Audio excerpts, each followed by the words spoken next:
Hey guys, we're going to do a really quick review of these Leatt X-Brace knee guards because I need to put some new straps on. So I'm going to show you what I think of these and I'm going to show you how to put the straps on.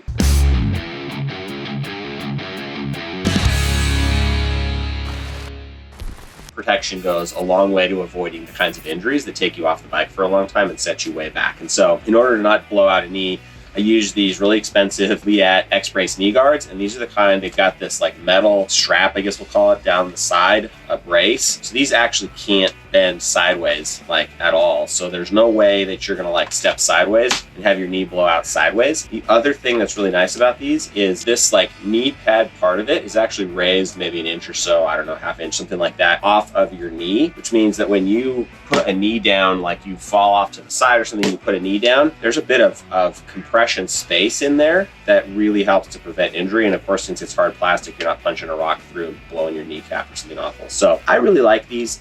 They cost, I think I paid like $4.50 or something. So they're not cheap as far as knee guards go. I've had these for a couple of years now. They've held up pretty well. The one thing that's a little bit annoying is the way the straps work. These, you can see like the Velcro has been a disaster from like 3 months in. They haven't torn or broken, but because the Velcro goes bad, they open really easily. And there's supposed to be 4 straps, and I've actually taken off the bottom set because the Velcro got so bad that every time I pulled these off after a day's ride, the strap had just let go and was just hanging in my boot. I think a lot of guys loathe to spend this much money on knee guards, which I totally get, but if really fully protecting your knees as well as possible is your goal, I think you really can't go wrong with these. You can see I've hit them so hard that I've actually cracked right here. Like, I shudder to think what would have happened if that had just been my knee or maybe just the foam padding or something like that. And in terms of comfort and movability, I barely notice that these are on until I go down and put my knee into a rock and it doesn't hurt. Like, there's like I don't have any problems moving my legs. There's no flexibility loss that's appreciable on the bike. Like they flex really easily in the direction of when you're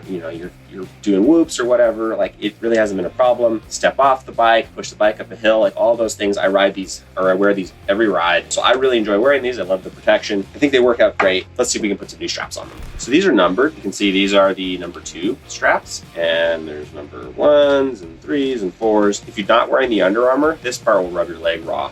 Like the top of your knee, you'll be like bloody after like a 10-hour ride from this just rubbing and pulling the hairs out and stuff. But the Under Armour, they're expensive also, but they're real thin. They don't cause heat or friction. You let this stuff slide all day long and really minimize rubbing on your skin and make it really comfortable to ride for a long time. The straps, you can see that like number 1 and number 4 are dramatically different lengths. So this one's probably like down below my calf.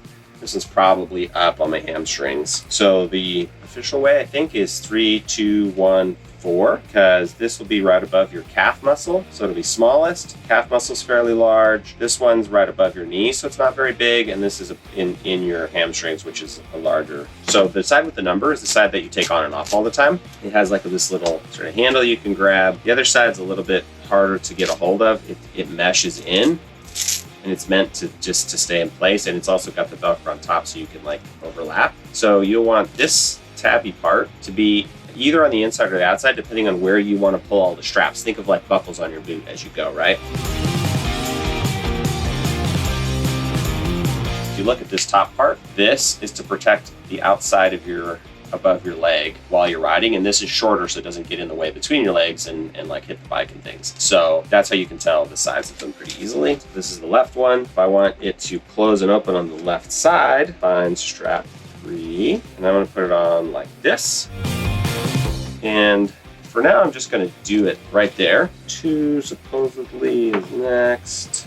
Cool. So I've got 2 installed. That's going to cross over to the other hinge point. So some of these hinge, some like the top one are fixed. That's because that part of your leg is not moving very much. But down here, your leg is flexing in it. And so these are hinged so that it can stay flat on the back of your knee while you're moving. 4 in the bottom.